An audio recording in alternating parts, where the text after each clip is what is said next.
Բարև ձեզ, Ստեփան Գրիգորյան YouTube-յան ալիքի մասնակիցներ, ողջունում եմ ձեզ բոլորիդ, այսօր հոկտեմբերի 22-ն է, շարունակում ենք մեր աշխատանքը, այսօր անպայման մենք կանդրադառնանք Ռուսաստան-Ուկրաինա հարաբերություններին, անպայման կանդրադառնանք այն փաստին, որ հերթական անգամ Պուտինը կարողացավ խաբել Դոնալդ Տրամփին. Հերթական անգամ ներգրավեց Տրամփին բանակցային process-ի մեջ ու ճանապարհին ձախողեց հնարավոր բանակցային process-ը։ Ստացվում է Պուտինի մոտ։ Դրա մասին կխոսենք։ Դիրքորոշումը Տրամփի, դիրքորոշումը Ուկրաինայի նախագահի պարոն Զելենսկու դիրքորոշումը։ Դրա մասին անպայման այսօր կխոսենք ու շագրավ այնտեղ զարգացումներ են, որոնք ցույց են տալիս ոնց պետք է պետությունը պայքարի իր շահերի համար, ինչքան հետևողական պետք է լինի։ Մի քանի խոսք կասեմ Վարդան Ղուկասյանի մասին, Գյումրու քաղաքապետի մասին, դե գիտեք, ինքը ձերբակալվեց, կալանավորվեց 2 ամսով։ Մի քանի խոսք ուղղակի այդ գործի հետ ուզում եմ ասել, քանի որ անդրադարձել եմ այդ հարցին 3-4 օրը, բայց այդտեղ ասելիք էլի ես ունեմ կարևոր։ Կխոսենք մի քանի խոսք, անպայման կխոսենք ինչ վիճակում է իրավիճակը այն վարորդների, բեռնատար մեքենաների, ովքեր այս վերջի մի շաբաթը բողոքի ակցիաները անում են, ուշադրությունը դարձնում են եւ մեր կառավարության եւ Ռուսաստանի փաստի վրա, որ իրանք չեն կարողանալու աշխատել, իրանց գործը կատարել այն բացասական անմիտ որոշումը պատճառով, որը կատարեց Ռուսաստանի կառավարությունը։ Մենք խոսացել ենք այդ թեմայով, բայց զարգացումները կան, ուզում եմ անդրադառնալ։ Եվ գլխավոր այսօրվա թեման։ Իլհամ Ալիևը որոշում ընդունեց, որ դեպի Հայաստան գնացող բեռները տարբեր տեղերից կարող են անցնել Ադրբեջանի տարածքով անխոչնդոտ։ Ինքը որոշում ընդունեց, որ այն սահմանապահումները, որոնք կային մեր բեռների նկատմամբ, Ադրբեջանը հանում է։ Հետագայում իր որոշում է, պետք է մտածենք, հասկանանք, ինչ է մեզ տալիս, ինչ կտա, դրա հետ կապված անպայման կխոսենք, արձագանքը Նիկոլ Փաշինյանի ու պարզը կխոսենք Նիկոլ Փաշինյանի ելույթի մասին Թիֆլիսում։ Ինքը հիմա գտնվում է Թիֆլիսում, քանի որ Վրաստանում անցկացվում է մեծ ֆորում, այս ֆորումը Վրաստանը անցկացնում է 10 տարի ու անունը այդ ֆորումի Մետաքսե ճանապարհ։ Նիկոլ Փաշինյանը պատասխանեց Իլհամ Ալիևին, ու ստեղ գնում է ակտիվ երկխոսություն։ Ավելի ճիշտ շարունակվում է Հայաստանի ու Ադրբեջանի միջև։ Ուրեմն սկսում ենք մեր այսօրվա հաղորդումը, միջև սկիզբը ես խնդրում եմ ձեզ բաժանորդագրվել, կիսվել, լայքել, դուք գիտեք ինչքան դա կարևոր է։ Դուք գիտեք, որ այս շաբաթ գնում է հերթական քարորիա նիստը մեր ազգային ժողովի, այդ քարորիա նիստից ինչ որ բաներ ես վաղ անպայման ձեզ կպատմեմ, բայց ցավով պետք է ասեմ մթնոլորտը չի տրամադրում ինձ ազգային ժողովի այդ նիստերի մասին խոսել, նորից իրար նկատմամբ վիրավորական խոսքեր, նորից իրար փնովել, վիրավորել, մենք դա տեսնում ենք այդ արճակատումը իշխող պատգամավորների, իշխող ուժի պատգամավորների, ընդդիմադիր պատգամավորների միջև, ցավով այս ծերի տեսք ունի մեր ազգային ժողովը։ Հիմա պարզ է, որ ռուս-ուկրաինական այս կոնֆլիկտը, Միացյալ Նահանգների եւ Եվրոպայի դիրքորոշումը միշտ կլինի մեր ուշադրության մեջ։ Պատճառները շատ են, հետխորհրդային տարածք, պատերազմ, ագրեսիա, պարզ է մեզ շատ կարևոր է հետևել, հասկանալ ինչով դա կավարտվի։ Բայց Դոնալդ Տրամփը նորից նախաձեռնեց process Պուտինի հետ։ Այո, Ռուսաստանի նախագահ Պուտինը հերոխոսազանգ խնդրեց ու կատարեց Տրամփի հետ, խոսեցին, հերախոսազրույց ունեցել են, նախաձեռնեց Ռուսաստանը, ինչու, քանի որ Դոնալդ Տրամփը գրեթե որոշում ընդունեց տոմագավկ, հերահար հրթիռները տալ Ուկրաինան։ Դա ուղղակի որակական փոփոխությունների կբերել մարտի դաշտում։ Շատ ճիշտ քայլ արեց Թրամփը, ավելին Թրամփը սկսեց ճնշել լրջագույնս Հնդկաստանը եւ Չինաստանը, որ չառնեն նավթը Ռուսաստանի։ Մենք խոսացել ենք դրա մասին։ Դա ավտոմատ կգցի թափը Ռուսաստանի շարունակել պատերազմը։ Ճիշտ քայլ էր։ Բայց թուլություն ունի Դոնալդ Թրամփը Վլադիմիր Պուտինի նկատմամբ, Պուտինը զանգեց ու Դոնալդ Թրամփը նույն պահին կանգնացրեց այդ process-ը, տոմագավկ հերահար հրթիռները տալ Ուկրաինային ու բաց ասեց ես կանգնացնում եմ քանի որ Պուտինը ուզում է բանակցություններ գլխավոր նպատակը դա էր ուրեմն հիմա տոմագավկի հարցը մենք հետաձգում ենք ու նույն պահին երբ որ Թրամփը դա ասեց Պուտինը ձախողեց այդ process-ը այլևս չի գնում պատրաստական աշխատանք որ Դոնալդ Թրամփը հանդիպի Պուտինի հետ Հունգարիայում Բուդապեշտ քաղաքում Նույնիսկ երեք չարաչորը հասցրեցին Լավրովը Ռուսաստանի արտգործնախարարը եւ Մարկո Ռուբիոն Միացյալ Նահանգների պետդեպարտամենտի ղեկավարը հերախոսազրույց ունենալ, սկսել նախապատրաստել օրակարգը հանդիպան Պուտին Դոնալդ Թրամփ, բայց Պուտինը ռեալ ձախողեց, քանի որ այդ պայից հետո, երբ որ հայտարարեց Դոնալդ Թրամփը, որ այդ դեպքում քանի որ Պուտինը ուզում է խաղաղություն, ես չեմ տա տամագավկ այդ հերահար հրթիռները Ուկրաինային, վերջ Պուտինը հասավ իր ուզածին, հերթական անգամ խաբեց Թրամփին ու հետաձգեց կտրուկ քայլերը, որը Թրամփը պլանավորել էր կատարել Ռուսաստանի դեմ։ Պուտինը նախապայման դրեց։ Նախապայմանը որն էր։ Պուտինը եւ Լավրովը ասեցին ամերիկացիներին Ուրեմն խաղաղության մենք համաձայն ենք, եթե Ուկրաինան դուրս գա Դոնեցկի, Լուգանսկի այն տեղերից, որոնք դեռ չի կարողացել Ռուսաստանը օկուպացնել։ Դուք գիտեք, Ռուսաստանը 4 շրջան մտավ Ուկրաինայի չհաշված Ղրիմը, մտավ Լուգանսկի մարզ, Դոնեցկի մարզ, Զապորոժիա, Խերսոնի մարզ, Զապորոժիայի մարզ, բայց չի կարողացել ամբողջությամբ այդ 4 մարզերը գրավել։ Ու հիմա Պուտինը ասում է, այ եթե Ուկրաինան դուրս բերի զորքերը չգրաված մասերից, Դոնեցկի, Լուգանսկի մարզերի, այդ դեպքում ես կհամաձայնեմ։ Կոպիտ ասած խաբեց, ասեց մենք պատրաստ ենք բանակցել, բայց որ ձախողվեն բանակցությունները, դրեց նախապայման։ Ու վաղը կասի, ես չեմ ձախողել, դուք եք հրաժարվել հանդիպումից։ Ես պետք է ասեմ, որ հերթական անգամ Պուտինը խաբեց Դոնալդ Թրամփին։ Կարողացավ։ Բայց այս անգամ պահվածքը Դոնալդ Թրամփին ավելի ճիշտ էր։ Բարեբախտաբար այդ շատ կարևոր է։ Քանի որ Դոնալդ Թրամփը ասեց Ռուսաստանին միջև այդ վերջնական պատրաստականության սկիզբը, որ Բուդապեշտում լինի հանդիպում Թրամփ-Պուտին, Դոնալդ Թրամփը ասեց, «Էս ինչ եք նախապայման դնում»։ Պարզ է, որ եթե խաղաղության մասին է խոսքը, զինադադարի ավելի ճիշտ մասին է խոսքը, զինադադարը պետք է ֆիքսի այսօրվա ճակատում եղած ռեալությունները։ Ռուսաստանը ասում է, չէ, Ուկրաինան պետք է դուրս գա։ Կոպիտ ասած առանց պատերազմնելու ուզում է ինչ-որ բան էլի պոկի է։ Էդ էլ պոկեց 4 շրջան գումարած Ղրիմը, էլի մի բան էլ ուզում է, որ Ուկրաինան կամավոր զիջի։ Դոնալդ Թրամփը ասեց, մենք համաձայն չենք, դե Ռուսաստանն էլ ասեց, ուրեմն հանդիպումը Բուդապեշտում չի լինի։ Իմիջիայլոց ձեզ ասեմ, որ շատ ուրախ եմ արձագանքի, որը ունեցավ Եվրոպան այն հնարավոր Բուդապեշտում հանդիպան հետ կապված։ Եթե կայանար, ես կասկածում եմ, ես կարծում եմ, որ այդ ձախողումը փրկեց հնարավոր լրջագույն քննարկումներ այդ հարցի շուրջ։ Ուրեմն Լեհաստանի արտգործնախարարը հայտարարեց, որ մեր օդով Ռուսաստանը չի մտնի Հունգարիա։ Եթե Ռուսաստանի նախագահի ինքնաթիռը մտնի Լեհաստանի օդ, մենք կստիպենք, որ իջնի Լեհաստանում ու կձերբակալենք Պուտինին համաձայն միջազգային քրեական դատարանի որոշման համաձայն։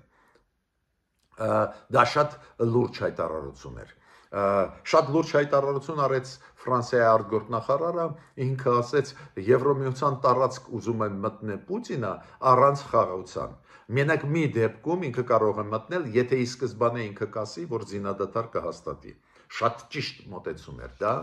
Ֆրանսիայի արտգործնախարարի։ Լիտվայի արտգործնախարարը հայտարարեց, որ Պուտինի տեղը չի Եվրոմիության մայրաքաղաքներից մեկում գալ։ Իր տեղը բանտում է համաձայն միջազգային քրեական դատարանի որոշմանը։ Ինչ եմ ուզում ասել։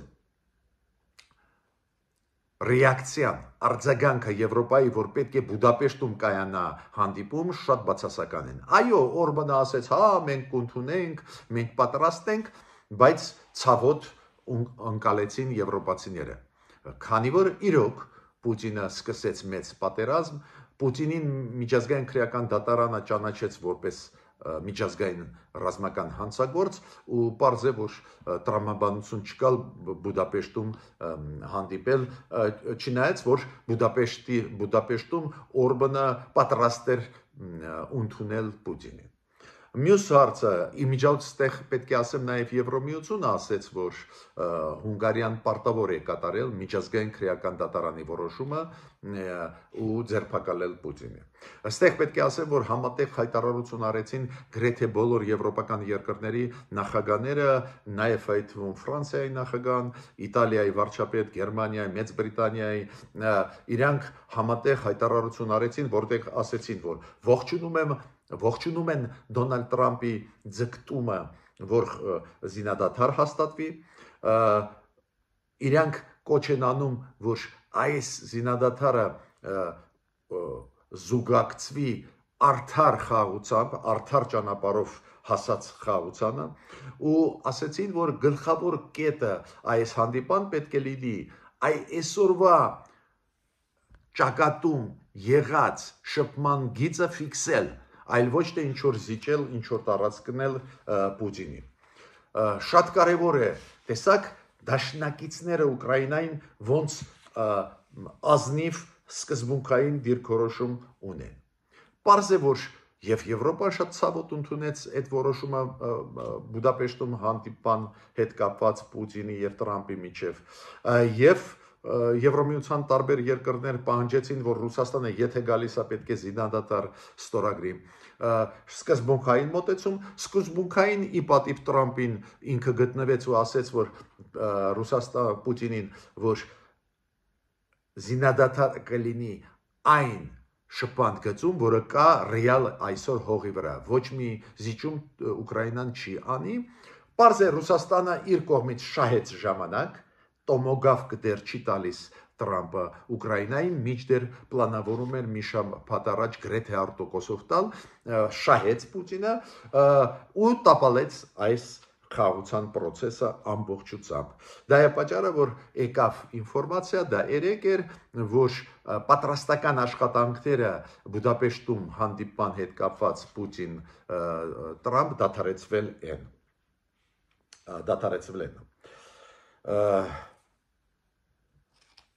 Պարոն Զելենսկին, Պարզա Զելենսկին ակտիվ աշխատում է, դաշնակիցները եվրոպացիք իրան օգնում են, բայց բացի դրանից Զելենսկին պատվիրեց ամերիկյան ռազմական համակարգին, որ Patriot հակաօդային համակարգերը 25 հատ պատրաստեն Ուկրաինայի համար, պարզա այդ պատվերը մի օրում չի կատարվում, բայց շատ կարևոր էր։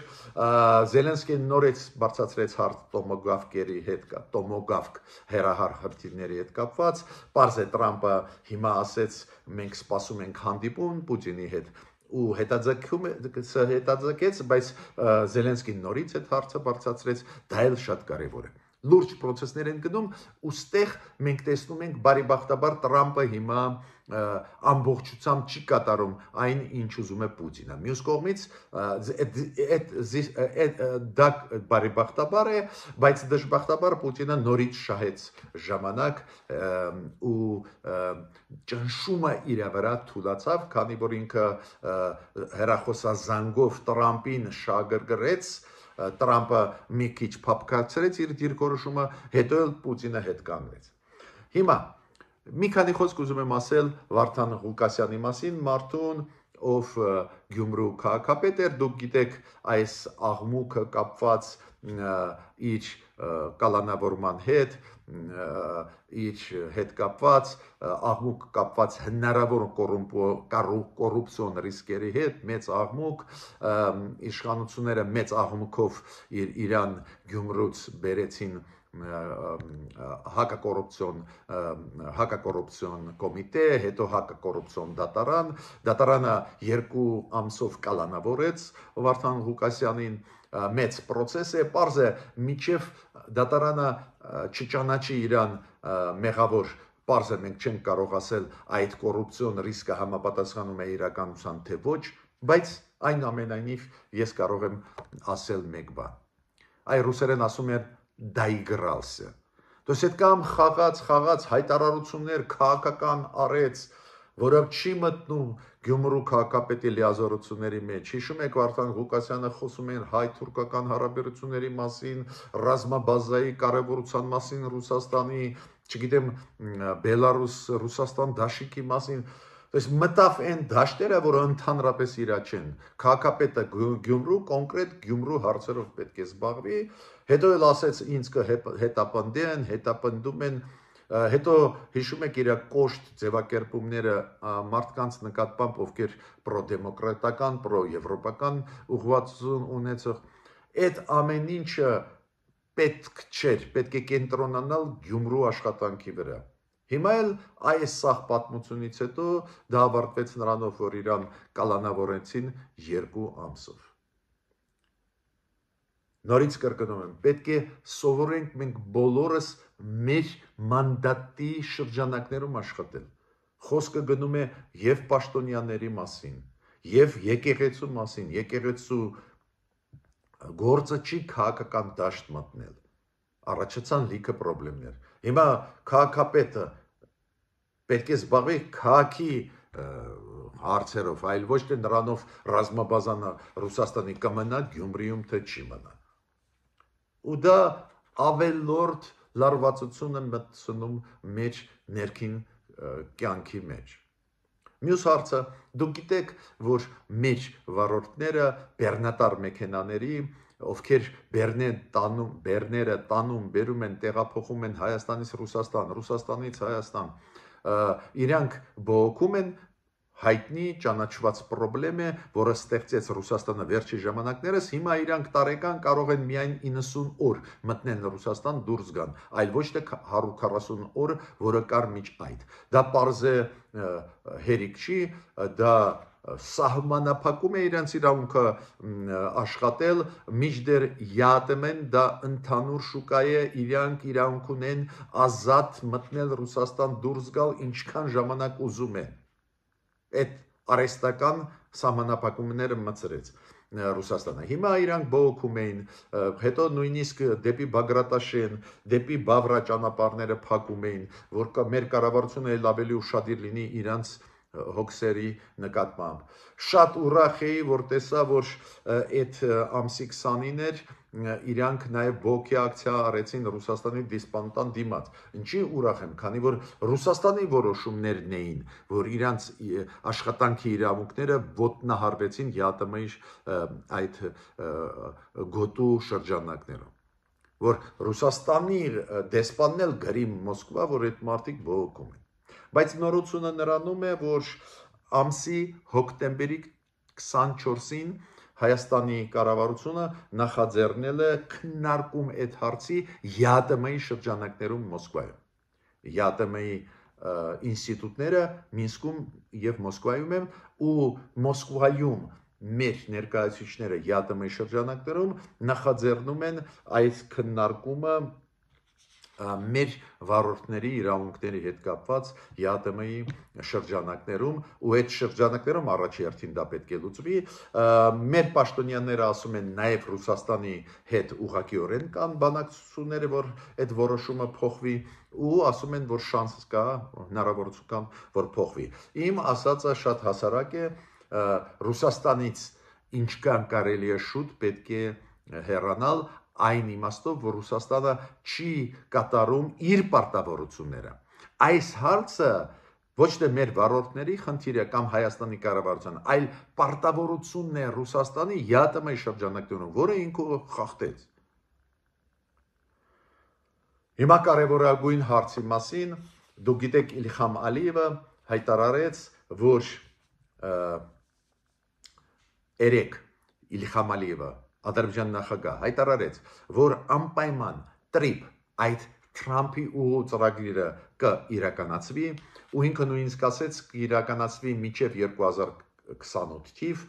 2-3 տարվա ընթացքում այդ ճանապարհները կկառուցվեն եւ Ադրբեջանում եւ ինքը ասեց այլ երկրներում ու բարձր նաեւ Հայաստանում այդ Մեղրի երկաթգիծը ինքը ասեց որ դա շատ կարևոր է խաղաղության համար, համագործակցության համար ու ասեց պրակտիկայում շատ բաներ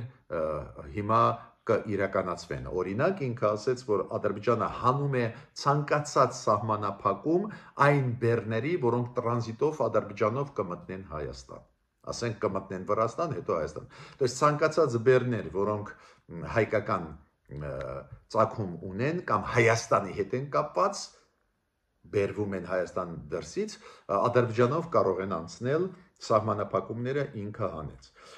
Լուրջ որոշում է Հայաստանի կառավարությունը ողջունեց վարչապետի մամլո քարտուղարը ողջունեց Նազալի Բաղդասարյանը, փոխվարչապետ Մեհեր Գրիգորյանը ողջունեց Նիկոլ Փաշինյանը, որը այսօր ունեցել է ելույթ Թիֆլիսում Մետաքսե ճանապարհ այս ֆորումի ժամանակ խոշոր ֆորում է Մետաքսե ճանապարհ ֆորումի ինքը նաև շատ բարձր գնահատեց այդ քայլը Իլհամ Ալիևի, որը հնարավորություն է տալիս իրոք համագործակցությանը, ապաշրջափակմանը տարածաշրջանում ինքը շատ նաև Նիկոլ Փաշինյանը բարձր շնորհակալություն հայտնեց Ղազախստանի նախագահին եւ վարչապետին Վրաստանի, որ այդ ծրագրում իրանք կան, ինչ առումով օրինակ Ցորենը հիմա սկսեց բերվել Ղազախստանով երկաթ գծով դեպի երկաթգիծ Ադրբեջանի, հետո երկաթգիծ Ադրբեջանի մտնում է երկաթգծով Վրաստան ու դրանից հետո հասնում է Հայաստան։ Ուրեմն աշխատում է այս երկաթգծային ճանապարհը, քանի որ խոչընդոտը Ադրբեջանը հանեց, մեր ցորենը Ադրբեջանի տարածքով Վրաստանով հիմա սկսեց մտնել Հայաստան։ Ես կարծում եմ դա դրական որոշում է, կան համոզված եմ կլինեն նաև այլ կարծիքներ, այո, մենք կարող ենք հաշվառ կանել, ինչքան է նստում այդ ցորենը մեր վրա, բայց այդ այլընտրանքային ճանապարհ է, դուք պետք է դա հասկանաք, ու ես չեմ կարծում, որ ամենաթանկ ցորենը մենք կստանանք Ղազախստանից, այնտեղ բարձր որակի ցորեն նաև կա, ես կարծում եմ բարձր որակի ցորեն են բերվում, բայց ամենակարևորը դա այլընտրանք է, որը վաղը Ռուսաստանը շանտաժ չանի Հայաստանին, քանի որ այսօր ամբողջ պակասը ցորենի բերվում է Ռուսաստանից, հիմա այլընտրանք առաջացավ, ինչը կարելի է միայն ողջունել։ Ես պետք է ասեմ, որ այս նիստում Թիֆլիսում ոչ միայն վարչապետ Նիկոլ Փաշինյանը ելույթ ունեցավ, նաև այս համագործակցությանը Վրաստան, Հայաստան, Ադրբեջան եւ կոմունիկացիայի բացման պլանները եւ մի քանի քայլեր արված Հայաստանի եւ Ադրբեջանի կողմից ողջունեց Իրակլի Կոբախիձեն վարչապետը Վրաստանի ուրեմն մենք տեսնում ենք որ process-ը գնում է Նիկոլ Փաշինյանը առաջ գնաց ինչ ինքը առաջարկեց Թիֆլիսում ինքը առաջարկեց Ադրբեջանին եւ Թուրքիային ու ասեց մենք կարող ենք ավտոմոբիլային ճանապարհ որը կարող է գործել Մարգարա, Եղեգնաձոր, Սիսիան, Գորիս, որ բեռները Թուրքիայից մտնեն Հայաստանով, գնան Ադրբեջան ու հակառակը։ Դες Ադրբեջանը արեց քայլ, իօգուտ մեզ մերոնք պատասխանեցին քայլով։ Նայենք ոնց է արձագանքելու Ադրբեջանը ու Թուրքիան։ Քանի որ Նիկոլ Փաշինյանը Թիֆլիսում նաև ասեց, որ մեծ հնարավորություն կա, շանսեր կան, որ Թուրքիան կբացի իր սահմանը հայ-թուրքական։ Ես պետք է ասեմ, որ Ժենևում հանդիպեցին սպիկերները մեր ազգային ժողովի նախագահ Ալեն Սիմոնյանը, Ադրբեջանի Միլի Մեջլիսի նախագահի հետ Ժենևում, այնտեղ դուք հիշում եք ֆորմատը որն է համաշխարհային այս խորհուրդն է։ կամ միջազգային խորհուրդն է տարբեր պարլամենտների ղեկավարների այդ ֆորումի ժամանակ հանդիպեցին Ալեն Սիմոնյանը եւ Ադրբեջանի սպիկերը պարլամենտին, այնտեղ խոսացին նրա մասին, որ պարլամենտներն են պետք է պարլամենտները երկու կողմի պետք է ավելի ակտիվ աշխատեն, օգնեն այն վստահության մթնոլորտի, որը անհրաժեշտ է ստեղծել Հայաստանի ու Ադրբեջանի միջև։ Ուրեմն զարգացումները լուրջ են գնում, հետևենք այդ զարգացումների, տեսակ Ալիևի քայլը, պատասխանը Նիկոլ Փաշինյանի, այդ ամեն ինչը իմ կարծիքով տանում է դեպի իրոք հնարավոր ապաշրջապատման մեծ process-ի, ես դրականին վերաբերվում, միջդեռ կարող են այլ կարծիքներ լինեն, լսենք այլ կարծիքներն էլ։ Ուրեմն ես ավարտեցի իմ ելույթը, մինչ նոր հանդիպումներ։